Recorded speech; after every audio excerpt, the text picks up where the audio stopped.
Tony, welcome to the podcast. Hi, Matt. It was good to see you the other night at Audio Nerds.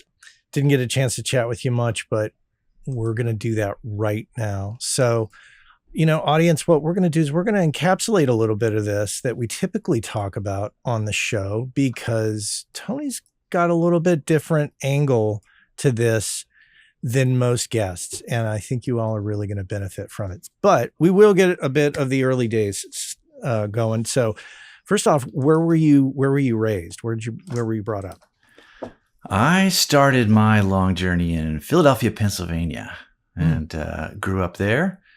Went to college in mid Pennsylvania at Lafayette College in Easton, PA. So I got out of the city and got up to the middle of the state, which is where and actually a little bit before that in high school, I did radio.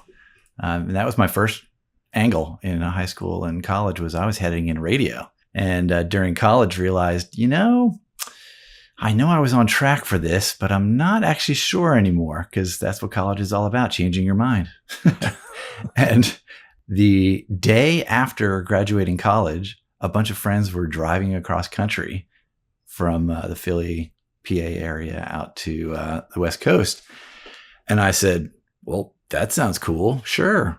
Why don't I hack along with you? And never came back. It was a complete whim just to go out to the West Coast, and they were destined for the Bay Area. And I just tagged along and landed in the Bay Area and never really looked back. So when did you get turned on or made aware of the act of audio production, recording, or take an interest in how records were made?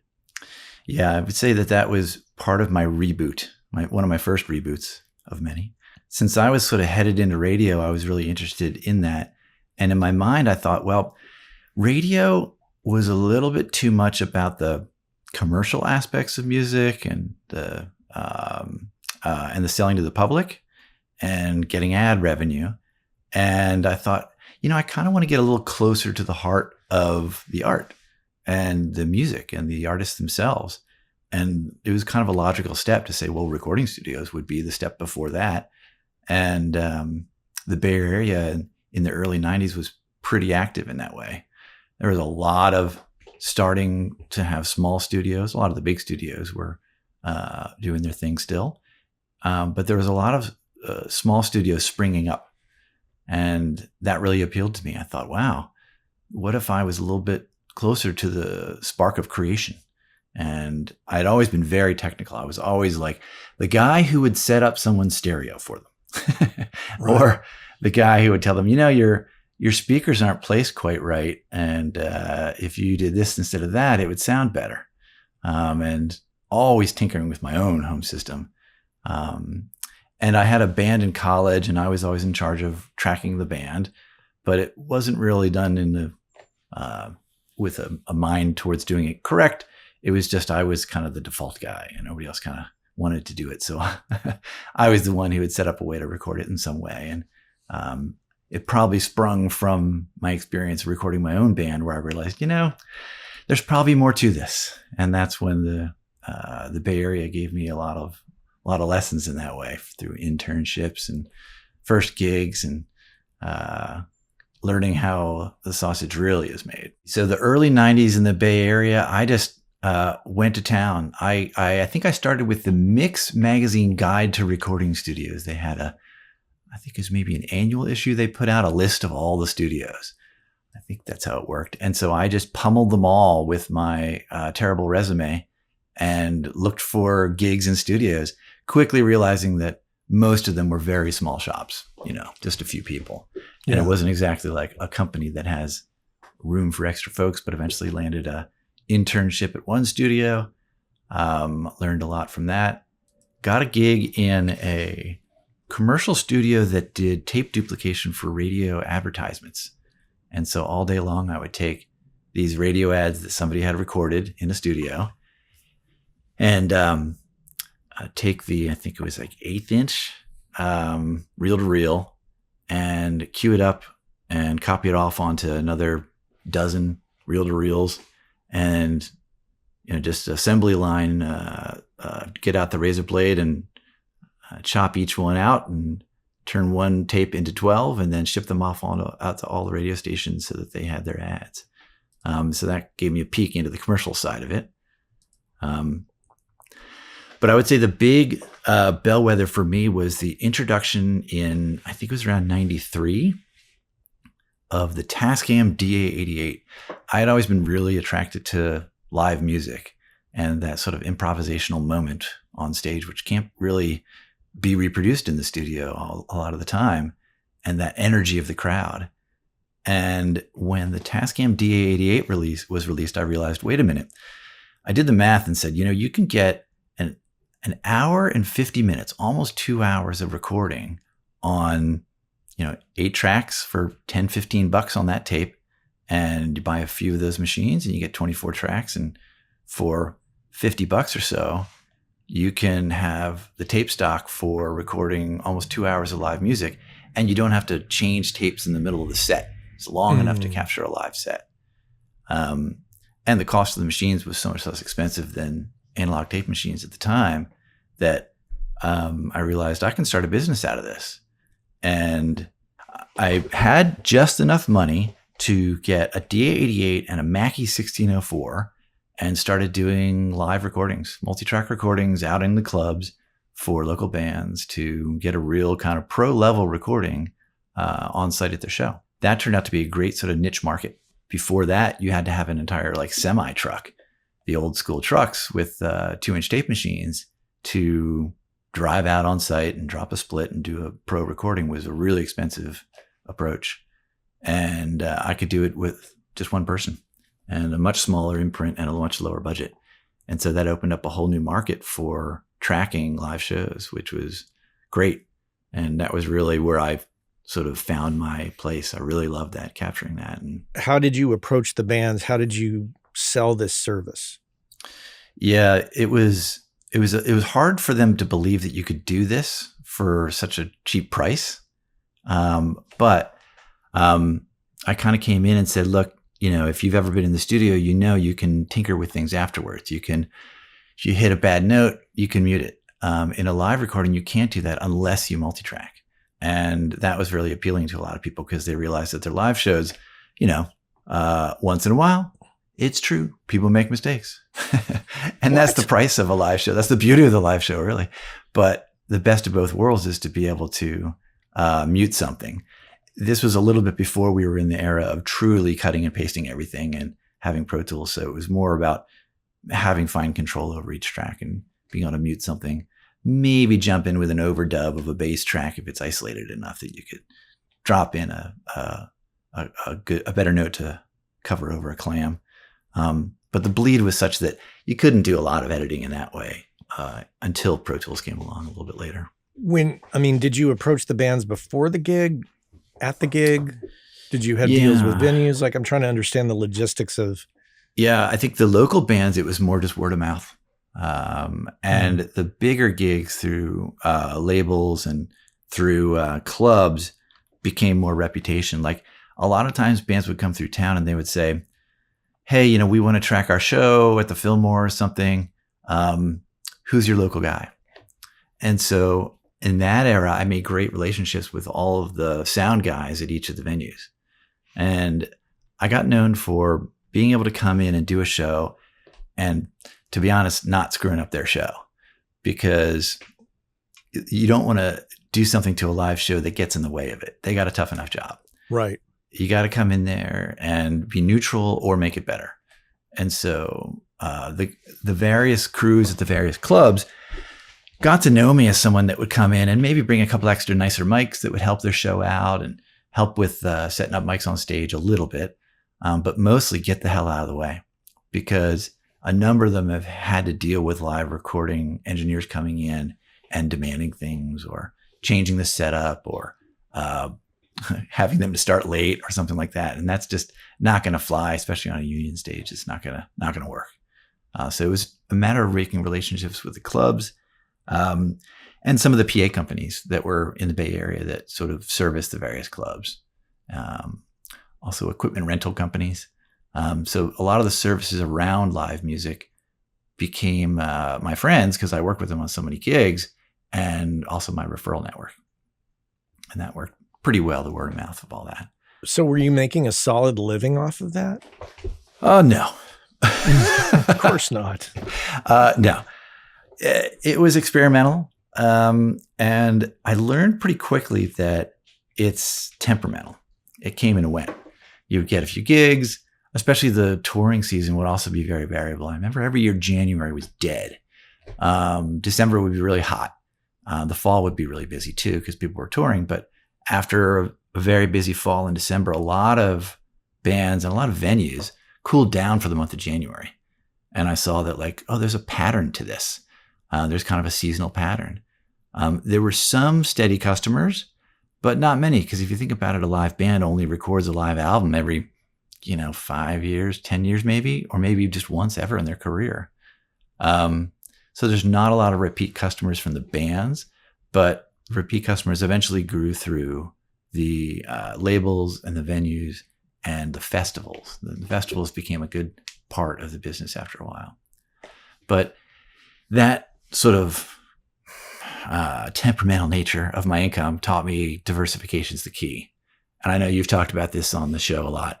Yeah. I quickly was like, you know what? I'm not going to survive in the Bay Area if I don't have an income that can cover multiple bases, partially in the clients I had. So mix it up with small clients and big clients, because the small clients, lots of little fish, plus a few big clients. If you depend on too much on one big client, you could get hosed if you lose that one big client.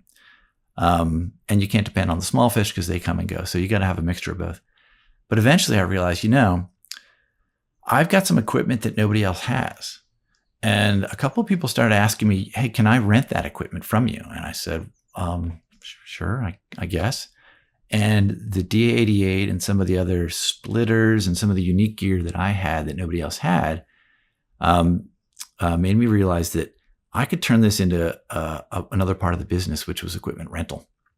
So I built up the equipment rental side of the business and started renting out all of my gear piecemeal to whoever needed it. And that was great because it gave me that sort of, it evened out the ups and downs. So I would have months where I had very little recording activity, but I got a lot of rental activity, and they often balanced each other out. So I thought that was a lesson learned for sure, especially as the economy in the Bay Area boom and bust. That happened multiple times over the career. And so each time it would bust, people would have less extra money to spend on things like recording instead of touring, or on renting extra gear, and being able to weather the storm at the micro level, month to month, and at the macro level, year to year, became really important. Okay, so you're at this point. You've quickly figured out that you can't completely depend on this. So you decide to rent out the gear. Makes sense. Where do we go from here? Well, let's see. Or where did you go from there, I should say? Yeah, that was interesting. From there, it blossomed out a little bit into, I had discovered that I have a lot of information that really wasn't on the net yet. And this was in the early days of the internet, in the sort of like the mid to late 90s. So I started building a website, and that website was partially, advertising for the business. This is, the client list and all of this, which, by the way, big tip, everybody, client list. Keep a really detailed client list. It's your whole thing to be able to show who you worked with. I started realizing that some of this new digital equipment had weird quirks and weird hidden tricks. So, and the DA88 in particular had a lot of quirks to it. And if I wanted to rent out this gear, I kind of needed to present to people a quick, easy how to use this thing. So here's the gear, and here's a one sheet of how to set it up. You never know whether a recording engineer has used this piece of gear before. It's not like renting a microphone where it's just, you might know how to use it already. Mm-hmm. These recorders were a little bit tricky to use for your first time. So for those recorders and a bunch of other gear that I acquired, I started making an archive of like the hidden features. Things like when you hold down this button and start it up, it goes into this special mode. Or what was that thing on like the LA2A where you held in two buttons and it was the smash mode or something like that? I forget what it was, but a lot of these pieces of gear had ways of using it that weren't intuitive or weren't in the manual sometimes on purpose by the manufacturer, or maintenance tips. 1176, 4 buttons in. Yes. Yeah, it was 1176. Yeah. And like, I found that to be written nowhere. It was written nowhere in paper, in books, or on the net. So I started an archive on my website, silentway.com, and started building up a lot of information. And that helped the rental business. And it just helped everybody everywhere, no matter where they were in the world. So I started getting a lot of requests from people and notes from people saying, "Oh, thanks. I never could figure out how to, reboot this recorder," which we never had to do in the old days. And started adding more and more things to the website and getting involved in organizing that information. I developed a tool called the Ultimate Track Sheet, which was a super tricked out Excel spreadsheet to replace what we used to have in the studio for keeping track of our sessions on paper. And it was this massive Excel spreadsheet with pop-up menus for every instrument and every mic preamp and every converter, all the bit rates and sample rates. And it would calculate the hard drive space you would need based on running time and the bit rate and the sample rate. And it was nuts. It was like just a really jacked up tool. And I ended up selling that online for like $1. And I thought that could help some people. It wasn't really an income thing, but again, it was kind of a differentiator. And so when in the early days of the net, if you're searching for something, if you have unique info on your website, people will find you for other reasons. So that helped my search engine optimization for when people would search for my actual income generating parts of the business. And part of the client list and discography was building out little stories. So I would write up a little, 2-3 paragraphs on a lot of these gigs and say, this was a wild gig. The festival was excellent, but then somebody tripped over a power cord and we lost all the power. But then we scrambled and we fixed it and we used this type of gear and the set turned out great or whatever. And so really brief little summaries of each gig turned out to be really valuable for bringing in new business. And in later years turned out to be really valuable as my memory, because I look back on these things and I go, oh, wow, I did that. It's already starting to appear to me, even at this part of the story, that you kind of have a knack for detailing things, documenting things. And that, of course, is going to lead into where we're going with all of this. Mm-hmm. Mm-hmm. Yeah. And it was an interesting time because we mentioned that income comes and goes. And I think this is a good moment to note that I went through a really big career change. So fast forward, I had been doing all of that for a couple of decades, and it came and it went. And it was a good gig, and I really liked it. But a number of things all came together at once. I noticed that along the way, a lot of the times after doing a gig, that I would get forgotten. And they would start putting out the CDs at the time and credit everybody who did their thing. This is back when we had all the credits on the little J card on the cassette, or the insert on the CD, or the actual vinyl LP. And they would list everybody that was in the band. And a lot of times my name would get forgotten by the time they got to the end of production. Maybe because I was the first person in the chain as a multi-track engineer and I wasn't in the studio with them for the mix down, or whatever. And that was a real slap in the face. And it was really stinging, because that's kind of, I realized that that's really important to me, not only to get the next gig, but just as kind of a moral right of attribution. And I started thinking, like, that's, it's a little tough, and it puts a negative spin on things. Didn't happen all the time, but it happened enough to bug me a bit. And then a number of things kind of all came together at once. One thing happened was the 2008 economy took a big dip. And in the Bay Area, it was one of our many boom and busts. We'd already had a few of them in my time here in the Bay Area, but that one was pretty hard hitting. I lost a couple of my bigger clients, and a lot of my smaller clients dried up. And so I had a really dry year. And that was a time of reflection. I was getting a little bit older and predicting, am I going to be able to, when I get into like my 50s, be able to be hauling equipment around and going out to live gigs at, 8, 9, 10 in the morning, setting up a studio, waiting for the band, doing sound check, being there for the whole show, loading out at 1 or 2 in the morning. Am I going to be able to keep doing this into my later years? That's a little tougher. I had become a dad and started a family, and working nights and weekends was less appealing than it used to be in my 20s and 30s.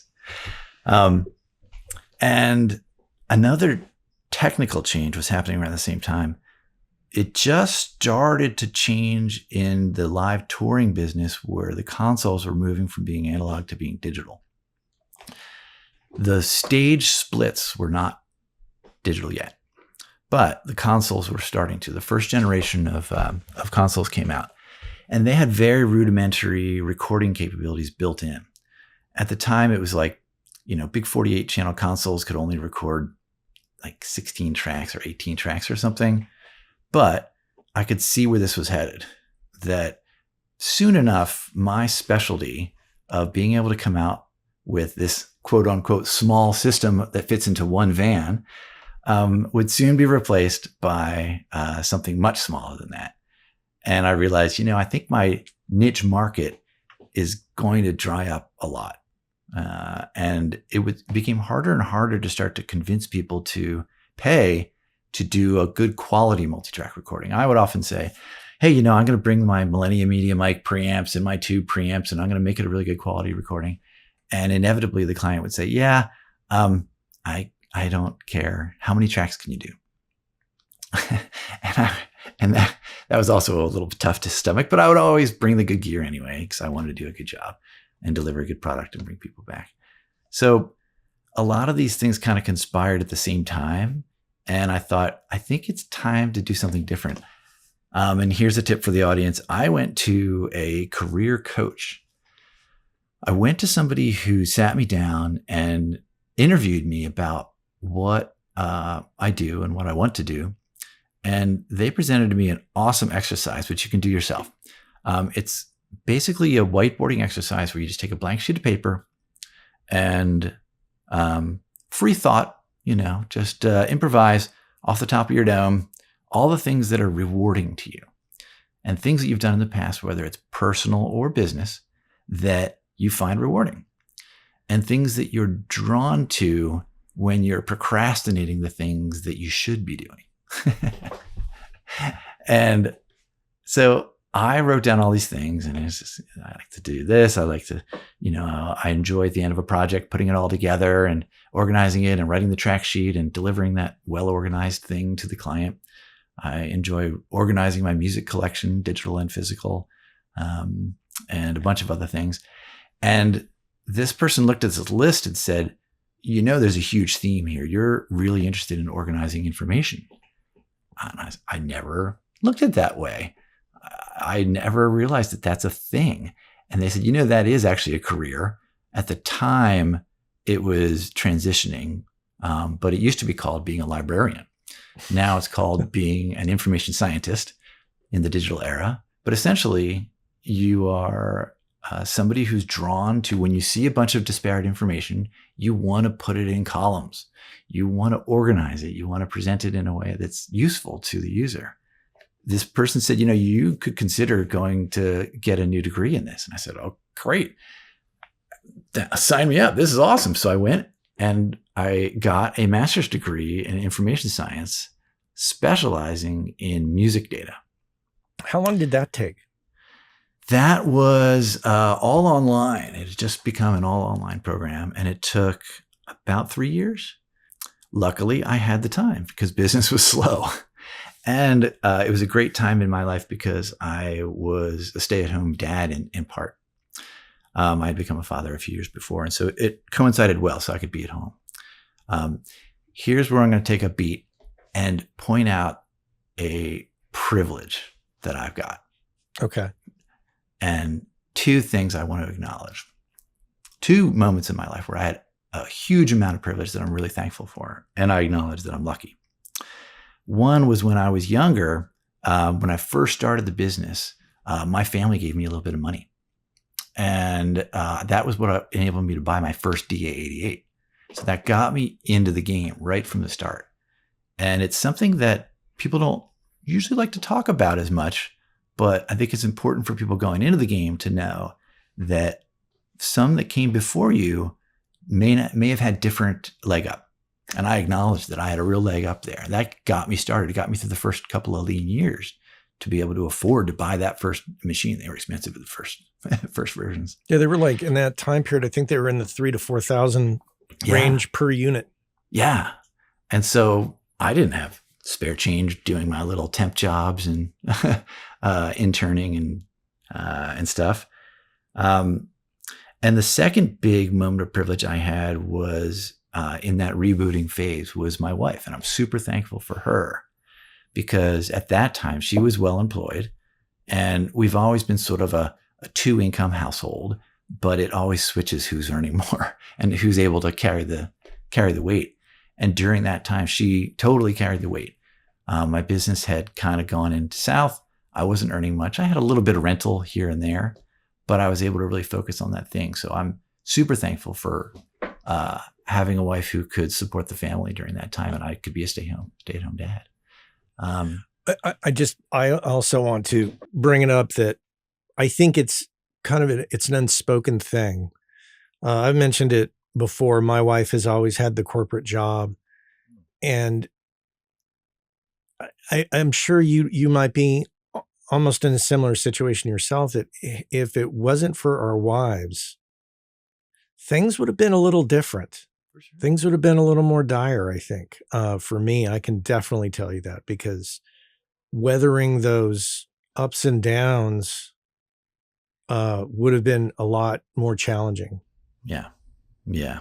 And I think that like the music industry is weird in that because we're adjacent to musicians and artists who need to be on stage and put on frankly, a front, I am confident. I am successful.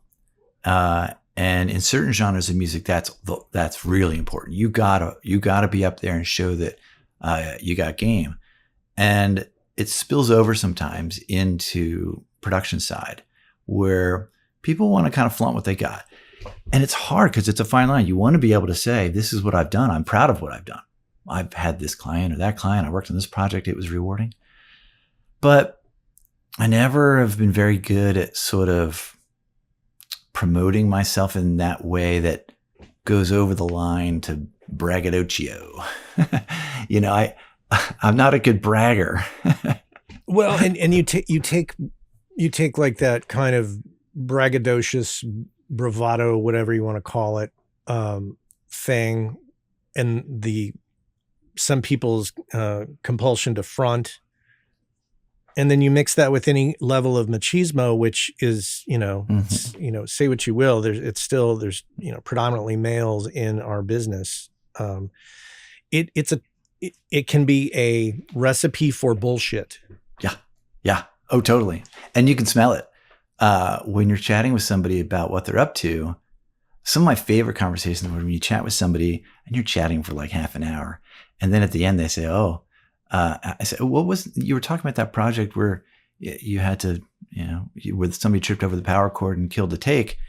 How'd that end up doing? Did the project turn out well?" I said, "Oh, yeah, it was a multi-platinum album for #1 artist." "Oh, who?" And they'll name the artist. I'll be like, "Oh, damn, that's cool." And so other times you can smell when people are, and today's, frankly, our American culture promotes that. They really want you to show that you're a celebrity, and they want you to brag in that way. And I think because of that, people are really reluctant to admit when they've had a downtime or they've had a tough time. Especially during the pandemic, people had a shitty time. It was really hard on a lot of people, myself included. And people don't want to admit that sometimes. And they just want to say, it's all good. I'm a pro. But the truth is it's real, and people have struggles. And I don't think people, by that same token, want to admit sometimes when they've been given a privilege. Maybe they got a producer credit on something that was a really big hit, and that has been enabled them to weather the further storms, or even sometimes retire, essentially. Yeah. Or they have a spouse who's killing it, or they can inherit money, or they They had a full-time gig and they got a bunch of stock options and they cashed out. And they decided to buy a recording studio. I've seen some of those around, and all good. That's good because they're supporting it. But at the same time, be honest about it. Say, look, I'm lucky. I've been the recipient of amazing privilege at a few times. It didn't get me through the whole time because it was a lot of creativity to weather the storm and find business. But I think that's an important point that folks should admit to, and especially when we're chatting with our peers. But I will. I'm going to make an assumption about you that is true for myself. I don't try to, and I'm willing to bet that you don't do this either. I don't try to willingly just get lazy and lean on my wife for everything. No. I'm in here every fucking day, working my ass off, trying to bring in income and doing what I can to, support what we're doing here. And I doubt you're sitting around watching cartoons and smoking pot. No, I wish. Yeah, it's true. And we support each other because, she's been laid off at times, and she's gone through times with no job, and I've gone through times with no job. So we're here for each other. And it comes and it goes, and that's just the nature of things. Whether you're an independent contractor having tiny little storms up and down, or you're a full-time employee at a company, once in a while the company will fold, or you'll get laid off, or something will change, and something will change every few years instead of changing every. I think the independent contractors have it on a micro level. That struggle comes and it goes every week, every month, and people who have full-time jobs have that struggle every few years where something changes or they get cut. And that's truth. That happens. There's the pros and cons of each of those approaches. So it's a great point. I'm glad you brought it up. And I'm sure a lot of people in the audience are going to be like, oh yeah, right. Mm-hmm. That's what happens. People, and it's funny too, in a very male dominated world that audio is, I know a shit ton of dudes that that have their wives have the big corporate jobs. Mm-hmm. Yeah. Like that's tons of them. Yeah. And it's amazing, especially as a good point that, a male dominated industry. Well, why is it male dominated industry? Maybe it's because a lot of women are behind the guys supporting them. It's totally possible. Yeah. Interesting. That could be a whole separate podcast episode in itself. But that's a good cue to the thing we were talking about this transition, because at that point in my career, I didn't want to be as erratic of an income anymore.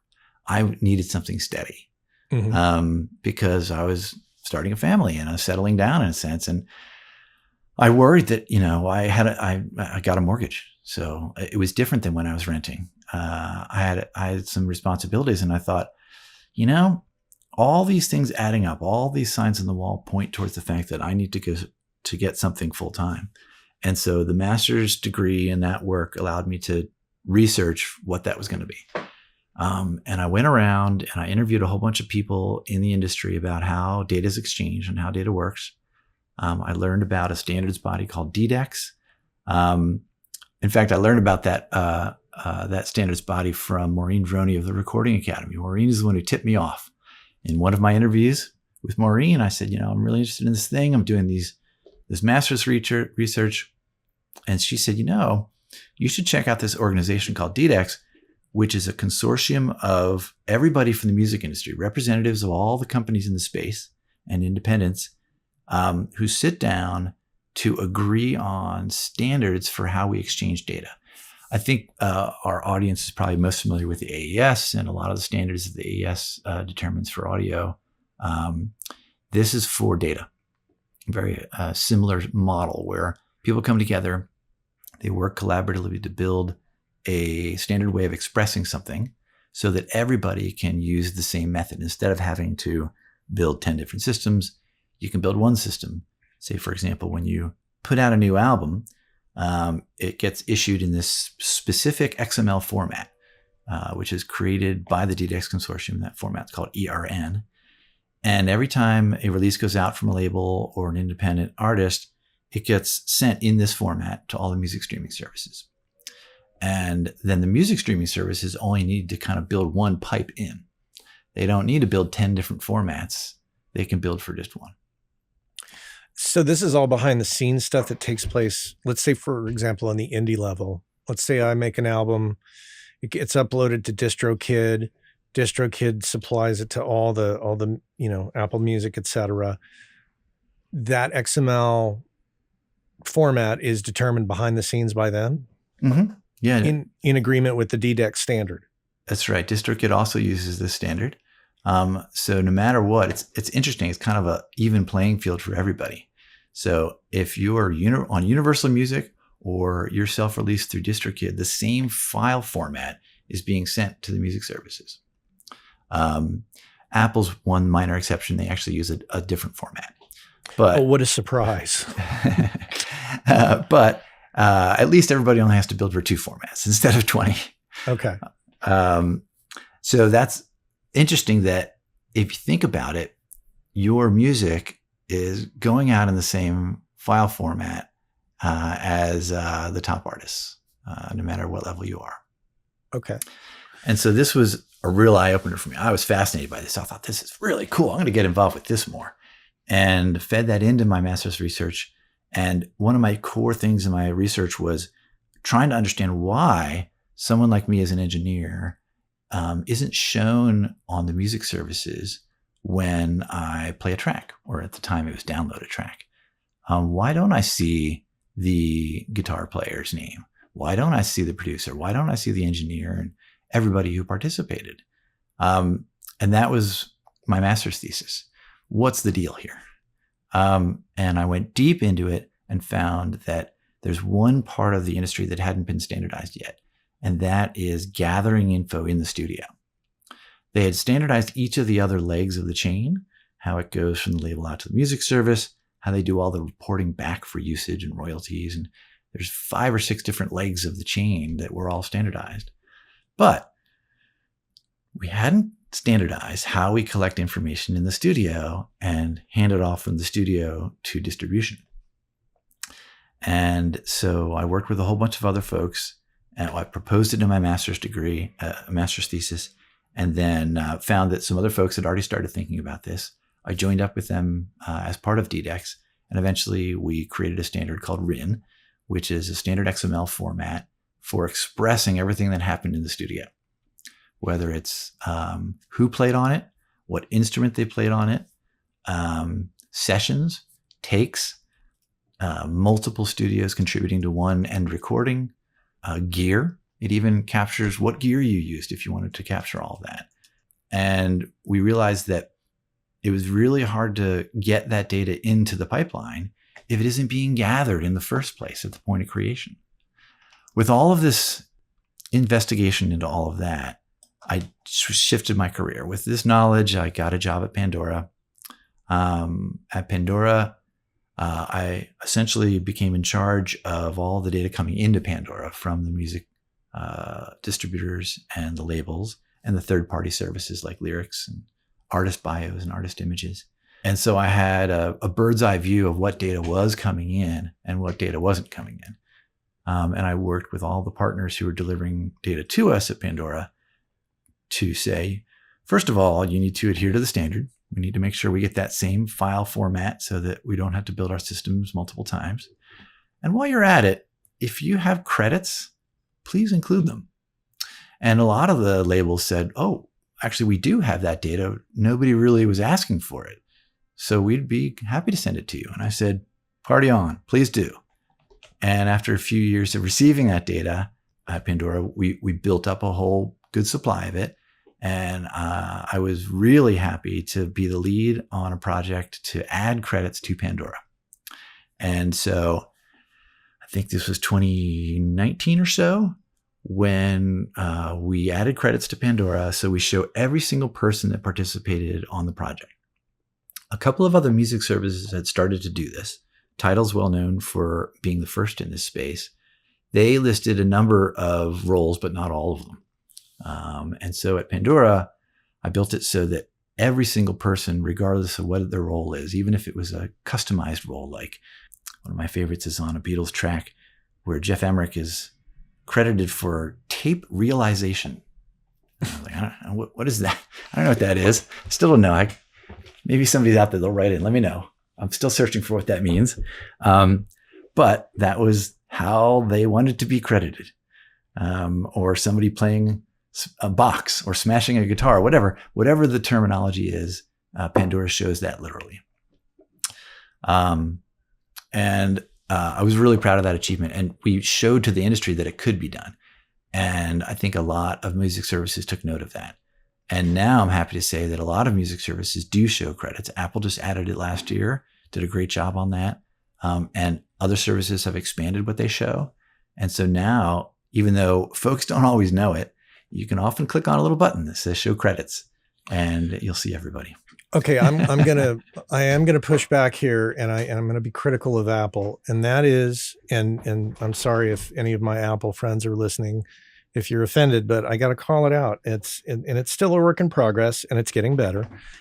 Here's where this hang up is, and I've seen some improvement in it, but it still has a ways to go. If you are mixing in Atmos, and you are credited as Atmos engineer or immersive engineer, unless you are credited as spatial engineer or spatial mixer or whatever, unless it includes that Apple specific term, it does not show. And I've talked to a friend over there who's probably listening, and he's probably going to text me afterwards when he hears this. It's still not solved. It's getting there, and I've seen a little bit of a change, but there's still shit that I've done in Atmos that I still have yet to be credited on Apple Music for, and it pisses me off. And it's just like, how can a company with this much, like just such an army of super intelligent, super crazy smart people not solve this problem in a rapid fashion? To me, it seems like it's either not a priority or it's just a terrible oversight. That's interesting. Yeah, I don't know the behind the scenes on that one, especially if you send it in as the phrase immersive engineer and it doesn't show, but you send it in as spatial engineer and it does show. That is kind of telling. Now, granted, that this I hope that this information becomes outdated here at some point in this episode. I'm sure it will. Yeah, and it's to their credit, it's a brand new feature. They just added that. I think it was late last year, and it's only on a couple of platforms. So, and I know from experience that building up that pile of data takes a lot of time with the partners that are sending data to you, and you have to kind of transmogrify it a bit. And I imagine what they're doing involves a lot of filtering and collecting, and it just takes time to build that up over time and to change things. Because it's sort of like if you want to change things let's take the metaphor of the Mississippi River. If you want to change the flow of water in New Orleans, you have to start upstream, and you have to, if you want to clean up the water, say there's somebody dumping pollutants into the river, you have to go way upstream to fix it. And then the best place to fix it is as early in the stream as possible. So there's a number of places along the path that would probably need to get corrected. And Apple is one of them, but they're the last in the chain. So it probably takes working with their partners to make sure that their partners are sending them the right data too. Right. Like I'm looking at an Alanis Morissette track that I did, and I'm still not credited as the Atmos, mixer. Whatever. I'm hoping it gets solved, but. And another one that's everybody's still working on, and I think very few services have gotten there yet, is the ability to click on a name and go to see other things that person did. And that's part of a project that the whole industry is undertaking to add identifiers to everybody's name. Right now, most names are transmitted as a text string, spelling out your name. And with a person with an interestingly spelled last name, I'm sure your name has been misspelled a few times, hasn't it? And mine too. The E on the end often gets left off. And the industry for a long time just went off of how a name is spelled to determine if this person is the same as that person. So over the last few years, a lot of us have gotten together to add an identifier called ISNI, I-S-N-I, International Standard Name Identifier. And it's rolling out across lots of platforms, and people are sending it out so that when that name lands at the music service, they know it's the same as this other one. And then they can do things like create a detail page for an engineer, for example, or a producer, or like a songwriter. I mean, if I see a song written by Carole King, I would love to see all the songs written by Carole King, or what was produced by Dr. Dre. This is huge. This is a great discovery mechanism. But the only way to make that work is if we concretely know that this text string is the same as that text string. And the way to do that is with an identifier. And so that's rolling out across the board. And so everybody should ask for it by name. If you're on an independent distributor, you'll slowly start to see them introducing a little extra field next to the artist record, which is an ID number. And that is really important. It's as important as if you're a songwriter and you want to get paid, you need to have your IPI number for getting paid. Okay, so just can you repeat what the acronym is? Yeah, so for performing artists and contributors on a recording, it would be ISNI, I-S-N-I, International Standard Name Identifier. And everybody can get one. You might already even have one. If you're out there in the world and you've done work, a number of systems have been churning through all their names and minting ID numbers for it. You can go to isni.org and learn about it. And you can look up your name and see if it's already got an ID. If not, there are various ways to get one created. And more and more things are being created in bulk. So it's important to have. I want to point out that God, I don't even know what year this was. Sorry, audience. But episode number 136 with the late Kevin Becca, who worked over at Blackbird, and that wasn't the only thing he did. But anyways, in the show notes, I have this RenM Metadata plugin link. I click on it now, and of course the link is dead. Sorry, everybody. There's a 404. Yeah, that's changed, and I can fill that gap in for you for sure. Yeah, please. So when we created that RIN standard, the idea was that RIN would be behind the scenes. Most folks in this audience don't actually need to know the acronym. It's more like it's a feature that the following platforms you should ask for to make sure they support it. When they are done and they export the file, it should be in the RIN format, amongst others. What's happened now in the interim, it's been a number of years, a bunch of companies have come into the space and created tools for creating data in the studio, for capturing data in the studio. And what's cool is that it's a very diverse marketplace. Lots of different studio environments have different vibes. If you're a songwriter in a songwriter's workshop, you've got a different scene than if you're in a Nashville studio doing a country gig, or in a hip hop studio sampling, or if you're in an independent studio in your garage. Everybody's kind of got different needs. So the beauty is that a number of companies have created different tools that serve purposes aligned to your specialty. The RenM plugin you mentioned was replaced. Same company rebranded it and made it into a larger platform called Sound Credit. And Sound Credit is awesome. It does all sorts of things to help you in the studio gather all of your info and your files and manage them and get your stuff in order. It's more than just throwing a WAV file at somebody on Dropbox. Nowadays, you need to deliver a whole package of data and info with the masters.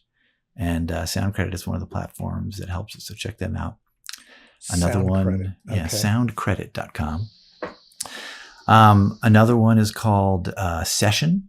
Before I say websites, we'll put the actual links. We'll work together on that and put them in the show notes. I think that'd be really cool. Love it.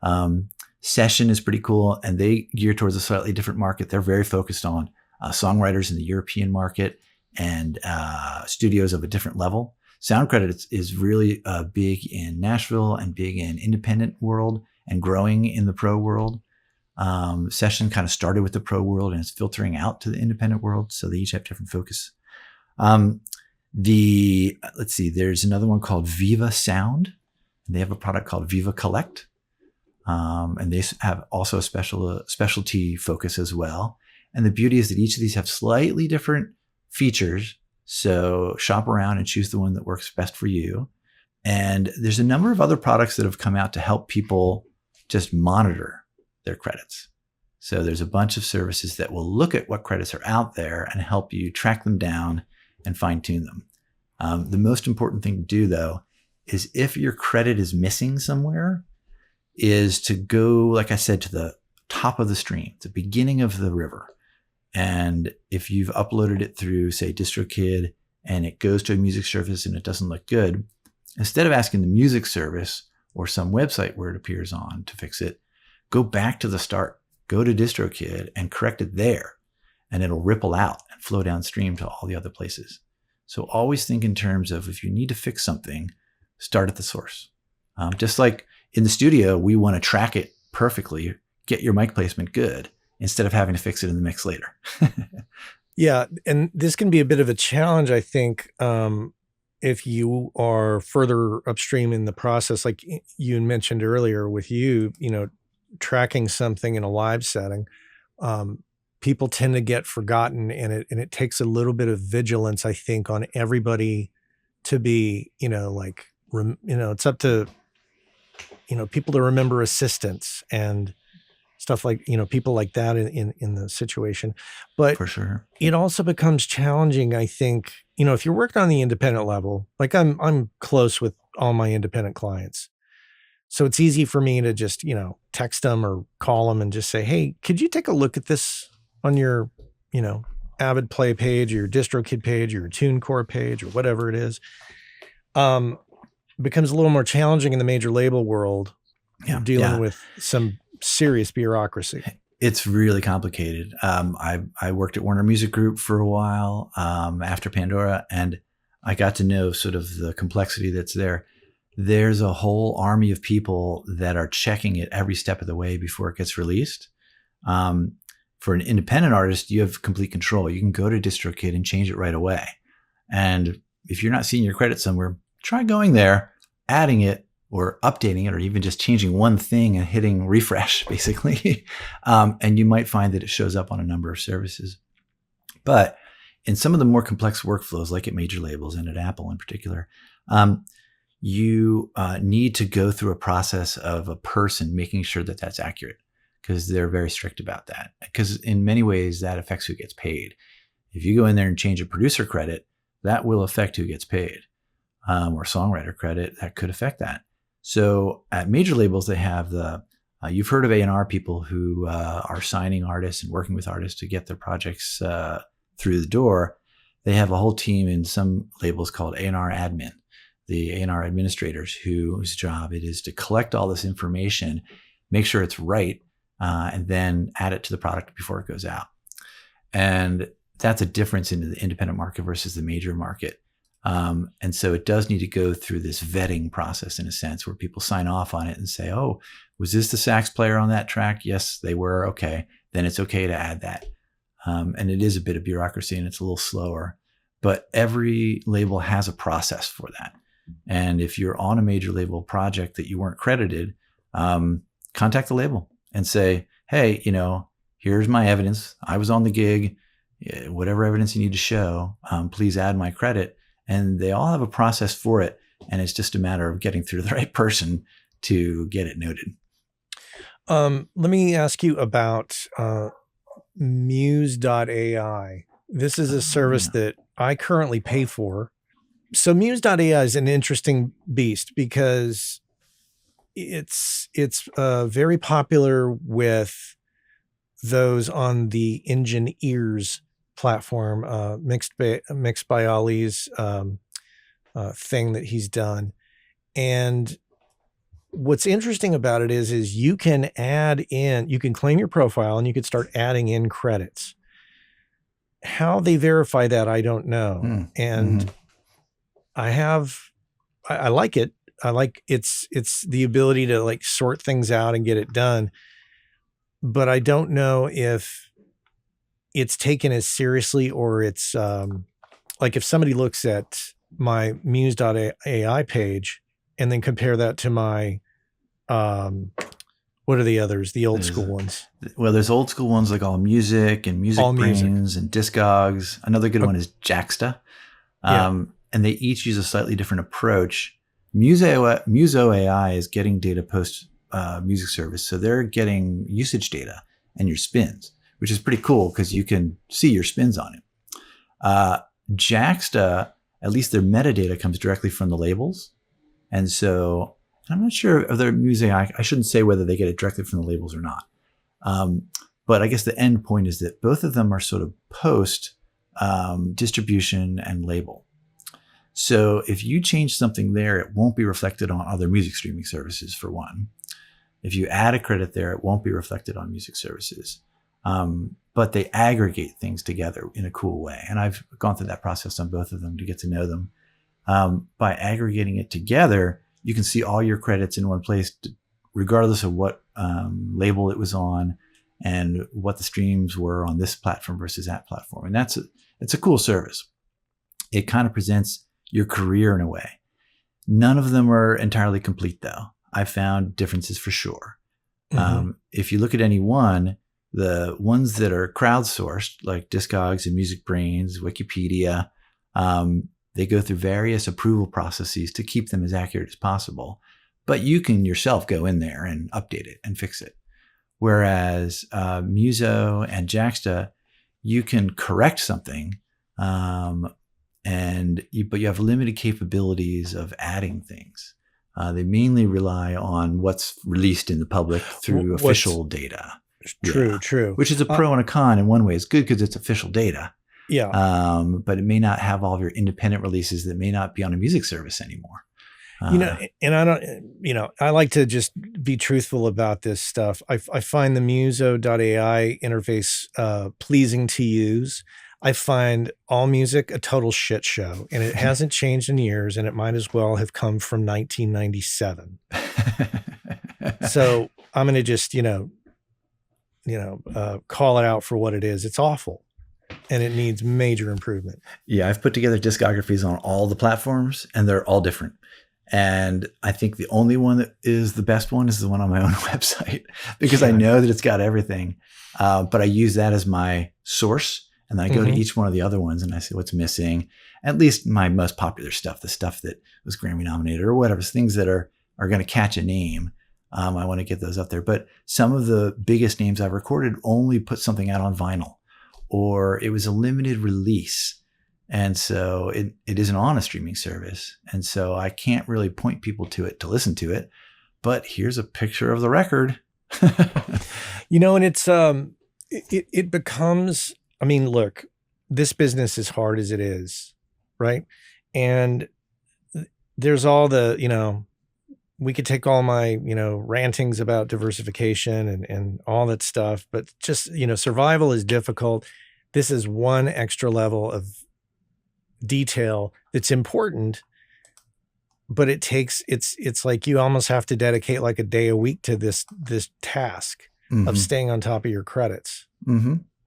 It's true. So, it's part of it. I mean, it's your calling card.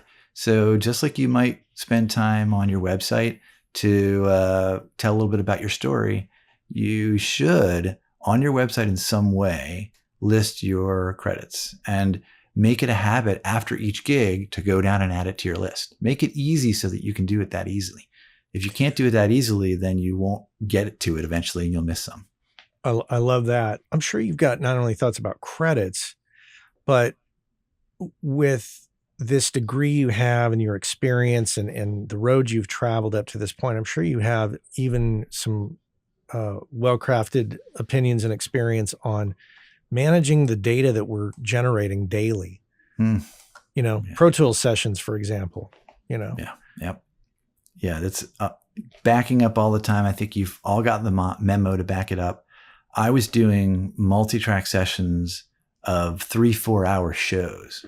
So, and in the early days, that meant, many gigabytes of stuff that wouldn't fit on, let's see, first it was CDR. First it was hard drives, I guess. Well, first it was tapes, then it was hard drives, then it was CDRs, and then it became a stack of CDRs. I'd have to give 10 CDRs and then DVDRs to clients.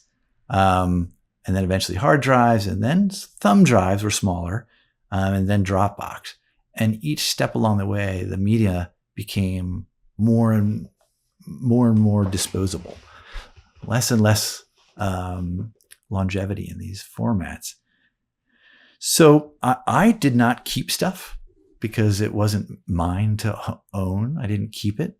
But if you're an artist and you keep your masters, certainly make backups, make a second hard drive. The shelf life of a hard drive is a lot shorter than anybody knows.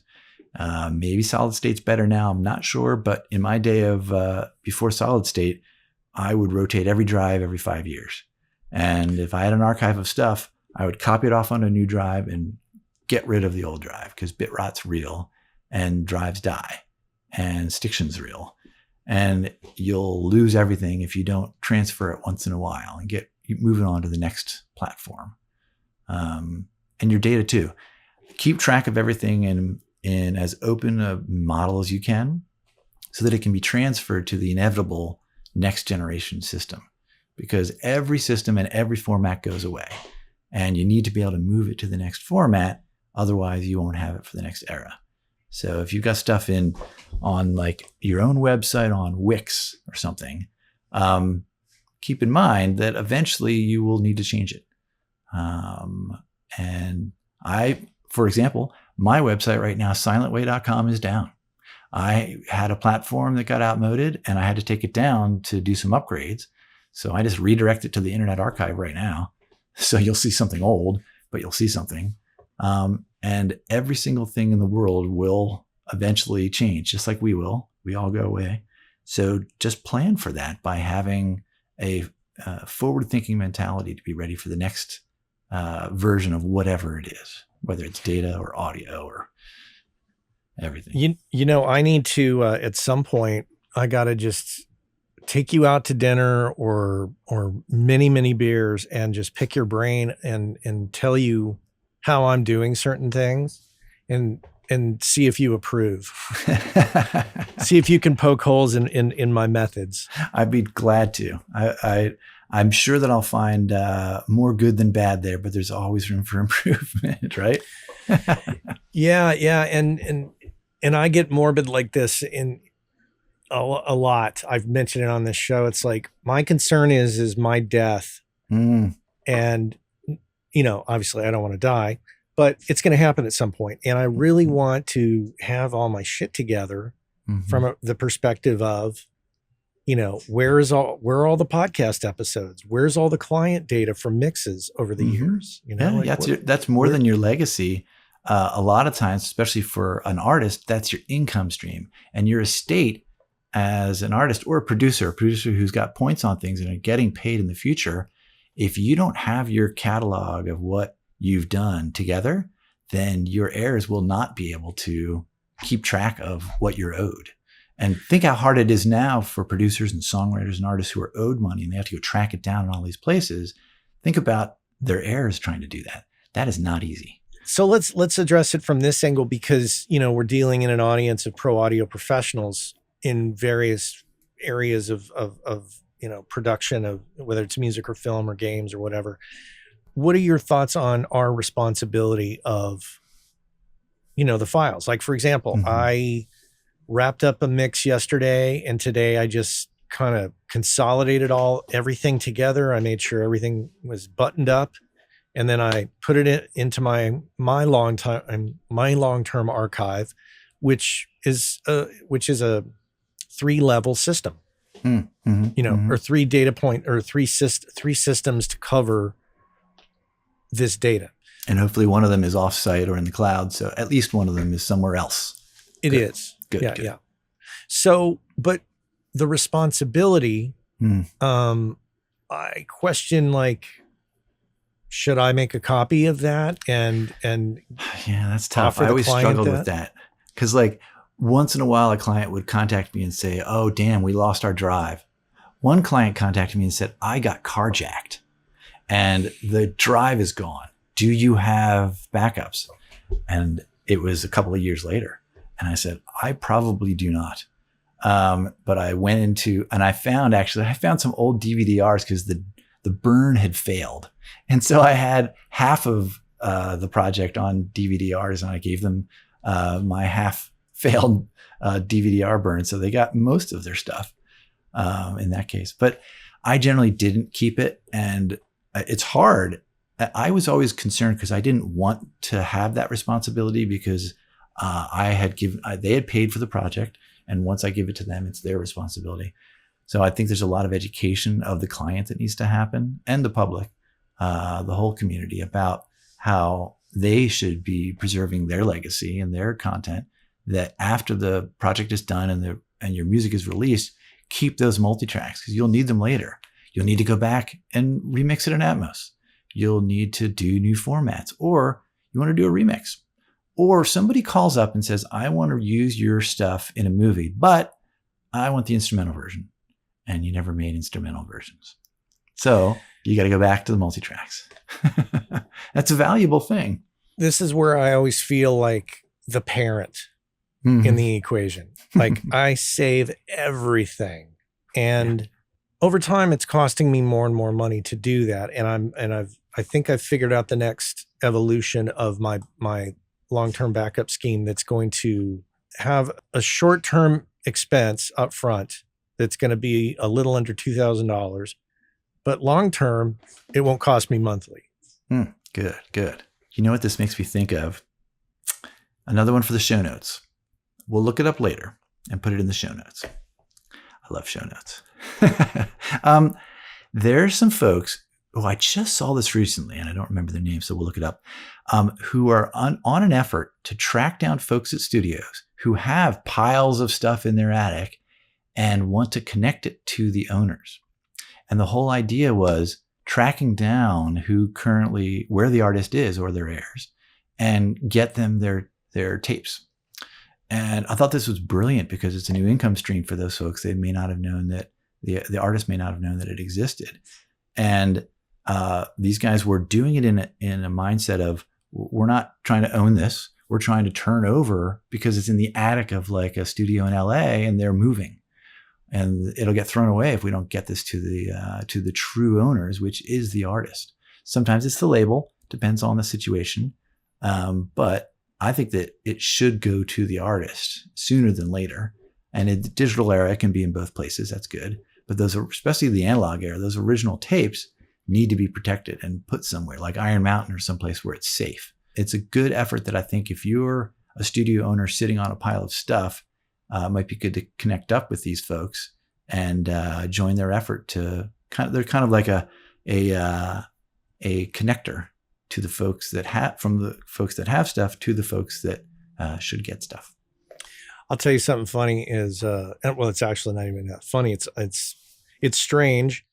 I had some 2-inch reels I had rescued at some point, and I reached out to the people and was like, hey, so do you want these? And they're like, nah, get rid of that shit. I mean, it's, we don't want it. It's already been transferred into Pro Tools. We have the files.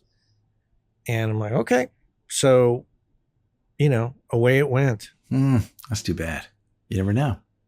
Yeah. Well, actually, some of those reels are sitting on the wall behind me. They're good artwork. There you go. Nice. Yeah.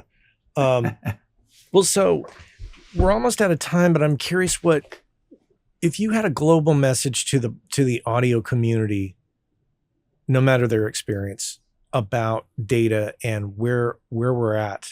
Do you have any things that you like to harp on or preach on? Sure. I'm picturing myself. I've spoken at AES a few times, and I've got a good trick that I do from the podium. Let's close our eyes and picture our audience. And let's say we've got a room full of everybody. I want everyone to put up your hand if you know that our entire industry is actually based on 2 sets of copyrights, not just the recording, but the composition. And I'm amazed at how many recording engineers and producers, of course, we're focused on the recording. We know about that. That's a thing that gets released by a label.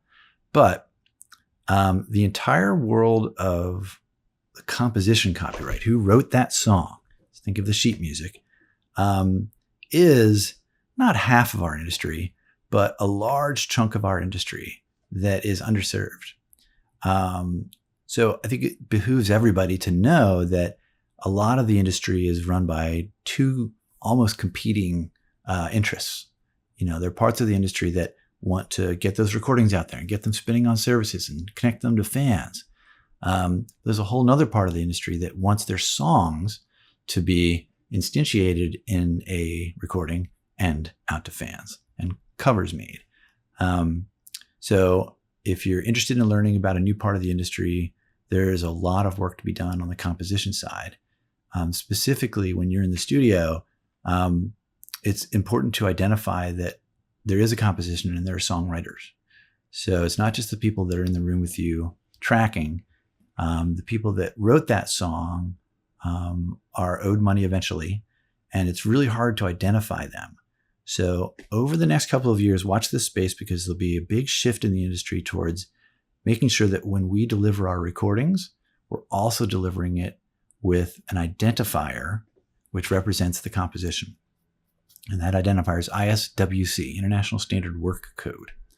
Over time, in the immediate near future, more and more streaming services are going to require ISNI for identifying the artist and the other people on the recording.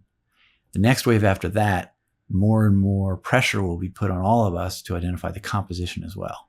And in both cases, it's all about the identifier. So get ahead of the curve and start thinking that way, so that when you're in the studio, you ask those questions. Who was on this session? Of course, we always want to do that, but also what the song is and what the ID code is for that song, if it exists yet. Sometimes the code for the composition doesn't exist yet. But think of it as its own thing. So that's an important takeaway that I never learned until good 10 years into making recordings, that the composition is a whole separate income stream for people. Interesting. Very fascinating. And also, to end on a note about you, where are you at these days? What is your job role today? Right. I am an independent person. I'm no longer with Warner Music Group. I am on my own, and I am thinking. I am speaking with folks like yourselves to understand where the business is today, understand where I can help.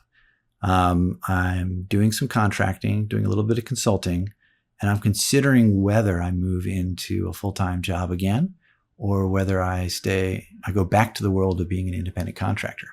Like I said, I made that switch once, and now I'm weighing my options. It depends on what's the best fit for me, but I'm being very mindful not to step right into it and do the right thing that'll be right for me and my family, and make some positive change. Because everywhere I've been, I find really rewarding making some positive change. And even in a big company, you can do that. But you have to align yourself in the right place. And so that's why I'm being very mindful about where I go next. I'm going to lobby that you go to work for Apple and go solve some of my gripes. I'll tell you, when I was at Pandora, there was one or two things I wanted to fix because I wanted it, and I fixed them. And then when I was at Warner Music Group, there was one thing I wanted to fix, which was one credit that I hadn't been credited on. And so while I was there, I pinged the people and I was like, hey, my credit got left off of this 21 Pilots project. Could you fix that? And they were like, sure. And then I learned they told me you could have contacted us before you worked here. And I was like, oh, cool. Great. So everybody out there, if you're miscredited, reach out to the label or the producer or somebody and speak up and get your credit, because you earned it. You're owed it. Wow. Wow, Tony, I could, keep going on a few things, but I would actually just like to reserve the idea of bringing you back to talk further about these things as new developments happen. And until then, I appreciate you making time for me and the audience. I'm sure that a lot of this will help a lot of folks. Absolutely. Great to talk with you, Matt. Great. I love the podcast. I really love this community you've built. Hello to everybody. And we'll talk again, whether it's over a beer at a mixer or at an event, or just reach out. Silentway.com is my website. As I mentioned, it's down right now. But you can always hit me up on the socials. I'm on various socials. I'm easy to find. Tony Brooke with an E. And let's talk. And remember, it's more than just the audio. It's the data. And nowadays audio is data. So it's both. Or no, or it's, as people used to say, it's the economy, stupid. It's the data, stupid. Yeah, it is. Without the data, if you don't have the data, then they can't find your music. If your music doesn't get found, then it's just swinging in the wind. Or for our audience, the music that you have helped create in terms of, your contribution to the recording. And your contribution, absolutely. That's how you get that next gig. Yeah. Well, thanks again, Tony. I appreciate it. Absolutely. Thank you, Matt. Take care.